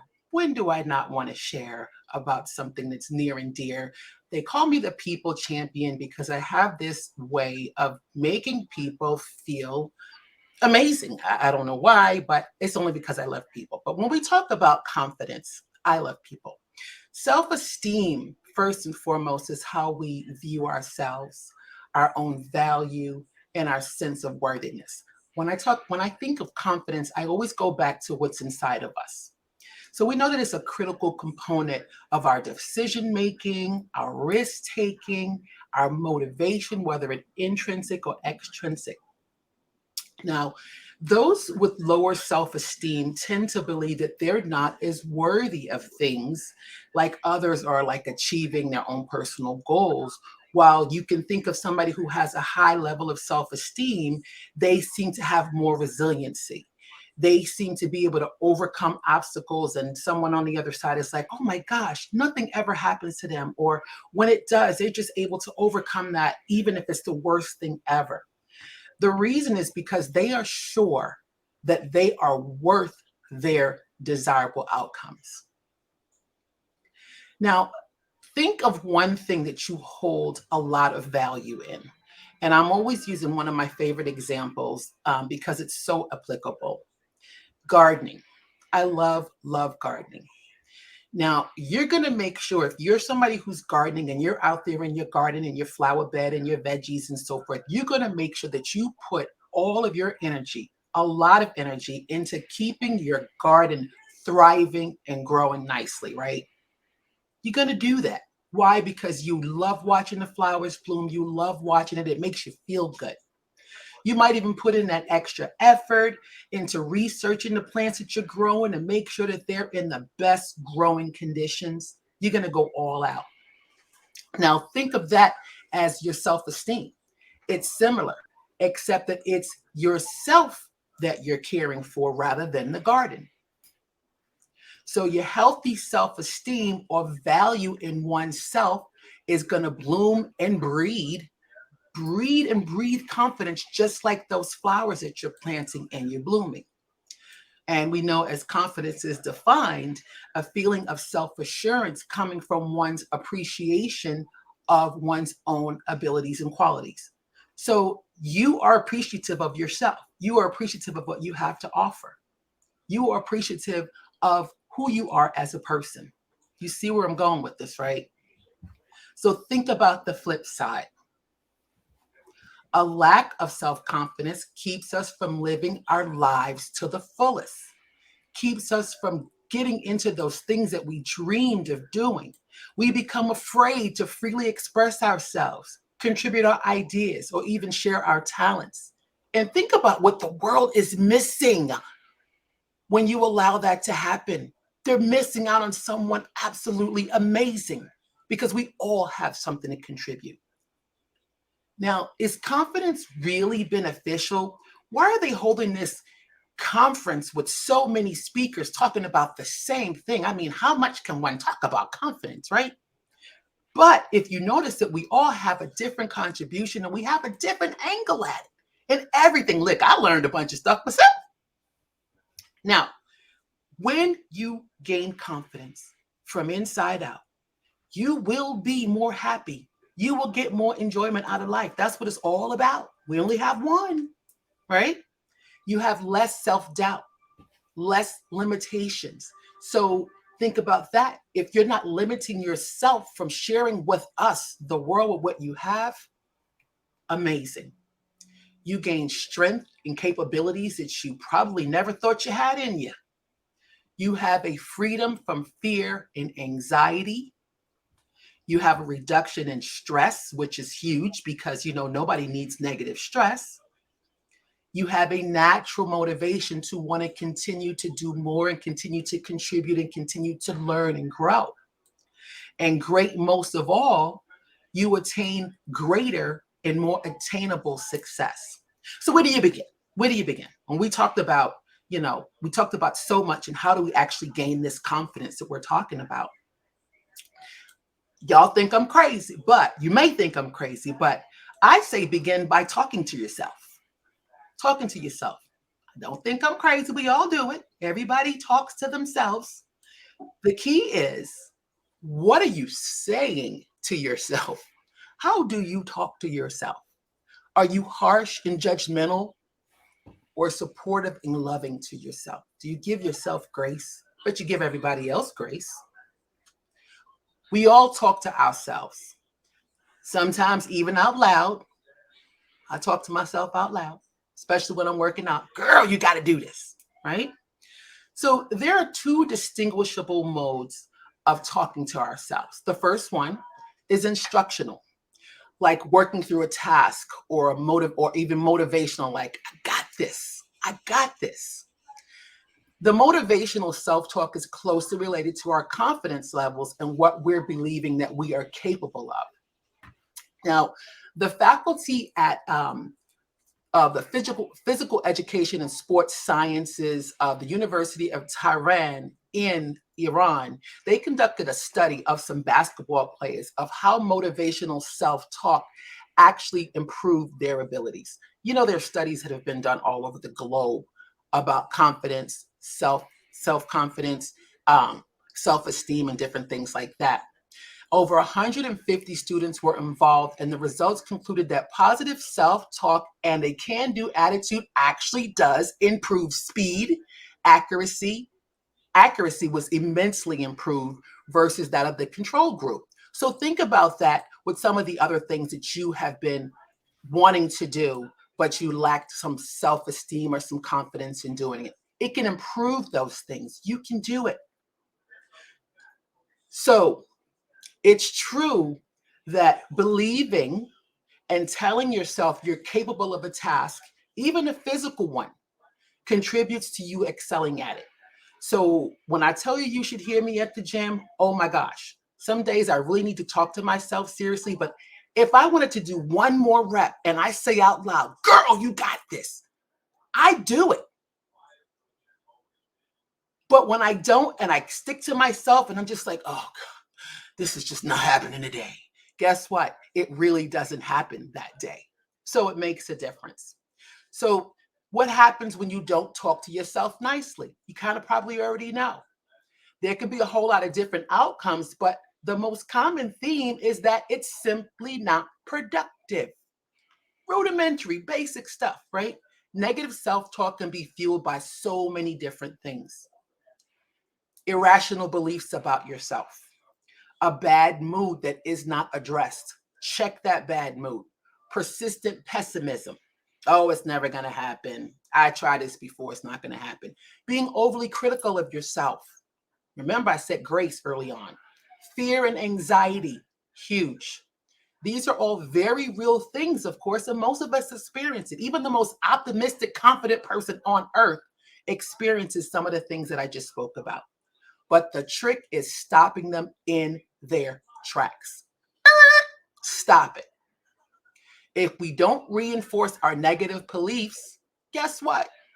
They don't have no power on us. Brush your shoulders off. Keep it moving. Some of the things that can be powerful thoughts that you don't want to reinforce and they have no power, saying things like, I'm not worth it. There's no use. Like I just said a moment ago, I tried this before and it didn't work. I just can't do it. People won't like me. Not true. The ones who don't, tell them to keep it moving. I am not enough. Yes, you are, and then some. Others are better than me. We all have something to contribute. My opinion doesn't matter. Yes, it does. It does matter. But if you fail to say it, nobody else is going to know it. And you probably would have saved the world. You could have saved the world, but you never thought about. You just said, I don't have it in me to bring it out. Don't believe those things because they're really wrong. They are wrong, period. We know that our minds are powerful machines. The thoughts that we produce can translate into action, and that's how we achieve greatness. If we're not fulfilling those things in our minds, right? If we're not fulfilling those things, negative comments about ourselves, our circumstances, we're creating boundaries for ourselves that we need to overcome. Do not fulfill those. Think of your mind as a computer.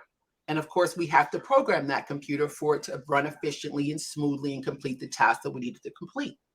Our minds are the same. So instead of that negative self-talk, again, we talked about previously some of the thoughts that you might want to try and some of the things that you can say out loud. I can handle this. I'm making progress. I'm in control of this. I am willing to try. I'll get it eventually. Might not be today, might not be tomorrow, but I'll get it. I have likable qualities. I don't need to compare myself to anyone because there's only one of me, one of one. I'm complete as I am. It's normal to feel this way. Why we all do. Like I said, remember, the most confident people out there have some challenges sometimes. And my very favorite quote is from John Lennon. He said, everything will be okay in the end. If it's not okay, it's not the end.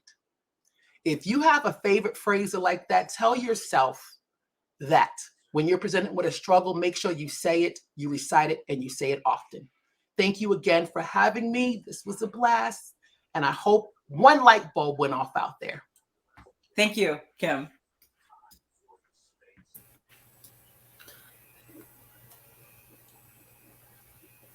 Thank you, Kim. You know, I talk to myself too, but the thing I don't do is answer. If I ask a question to myself, I don't answer myself. So, got it. Yeah. Thank you so much for sharing. So we have 3 more speakers. I'm not sure we're going to have enough time, but we do have 3 more speakers. So let me go ahead and get to moving. Our next speaker is Nicole Jansen. Nicole is a transformational leadership coach and podcast host. Ladies and gentlemen, please welcome our next speaker, Nicole Jansen. Welcome. Thank you for having me here. Wow, Kim, you inspired me. You're so awesome. And I'm not going to cover and add on to any of that. Some of it I was going to, and I'm like, you just covered it so well about talking to yourself. I want to shift gears here and kind of come back to even where we started. There was a gentleman earlier in the program that asked a question that is so important. It is actually one of the most important questions and the most asked questions that I've ever heard from anyone in, 5 continents, thousands of people that I've spoken to. It's, who am I? And so I would ask you that question, who are you? Who are you? And maybe if you have a pen and paper, you can write that down. And just for the moment, like just a couple of words. Who are you? I want to ask you also, a lot of times when I ask people that question, they'll tell me I'm a mom, I'm a this, I'm a that. I'm a business owner, I'm an entrepreneur, I'm a manager at a team, or, and that's all great. And we carry all those roles. But when you look at going deeper into who you are, we've got to talk about identity. I'll tell you a quick story is that a number of years ago, I've been in business for over 30 years. I've worked with thousands of entrepreneurs and business leaders and coaching and training. And anybody would say I was confident. And I thought I was confident. I thought I was doing good until the person closest to me, and someone talked about their husband and the situation with their husband, until the person closest to me, in my case, my husband, said, you're not enough. You're not attractive enough. You're not enough.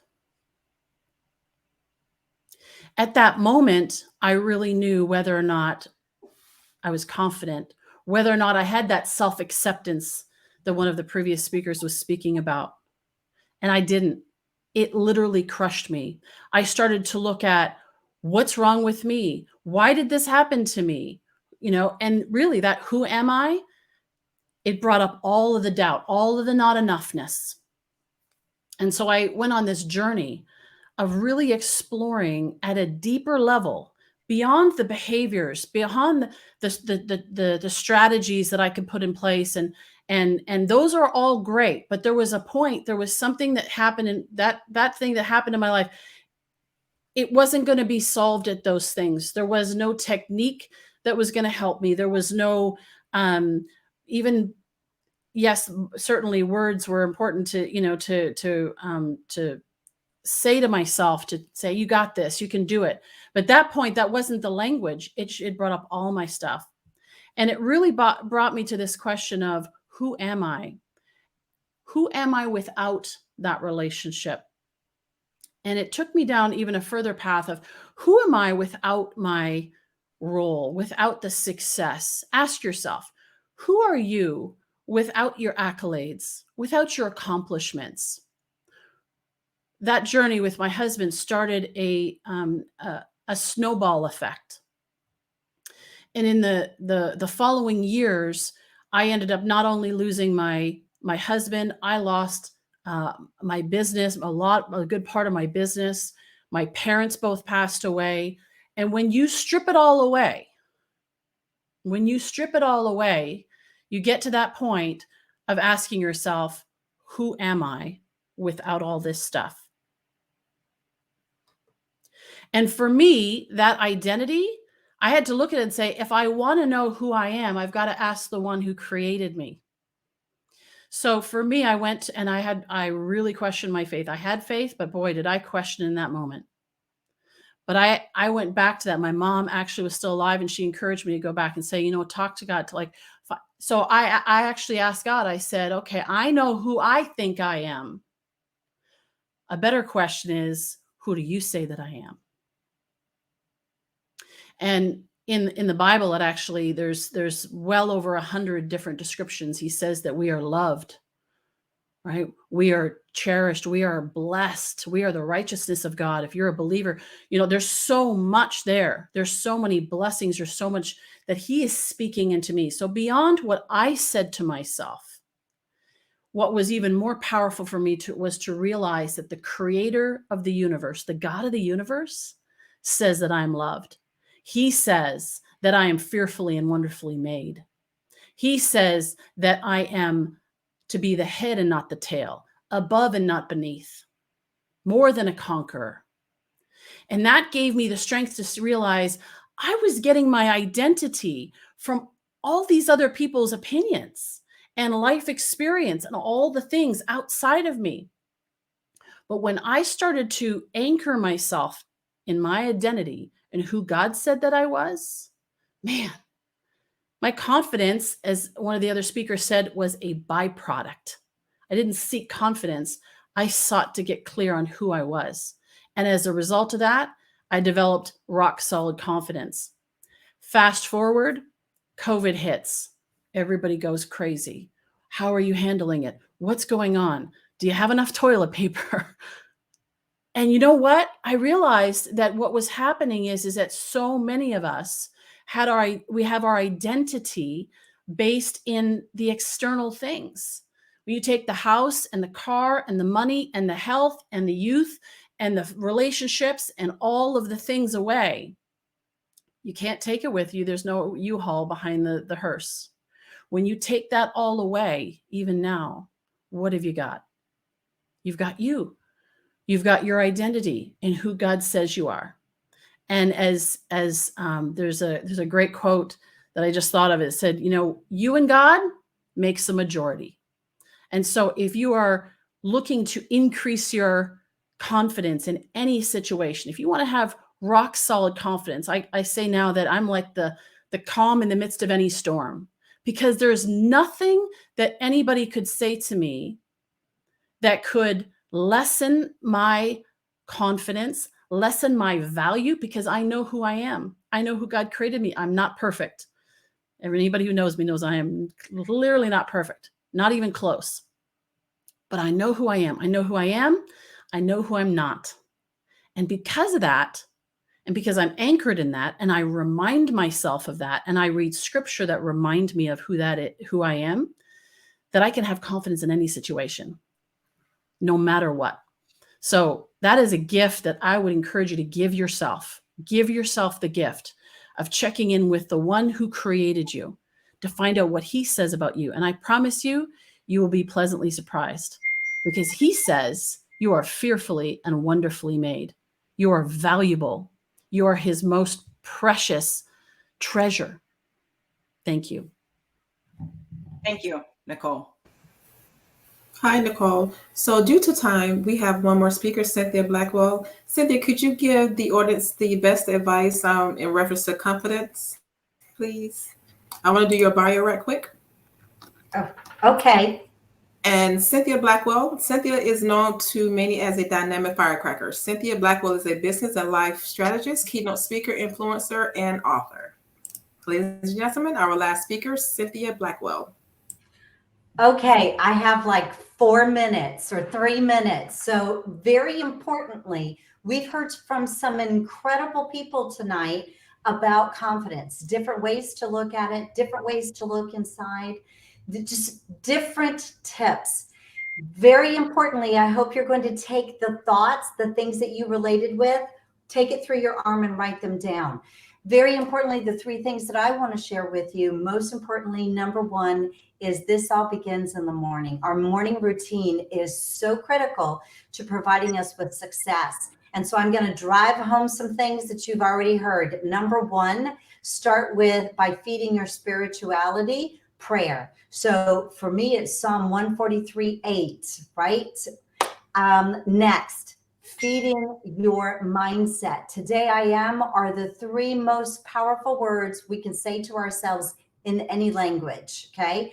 Look at studies, look at science, but number 1, we all say, today I am. And then whatever it is that we say, that's exactly the kind of day we're gonna have.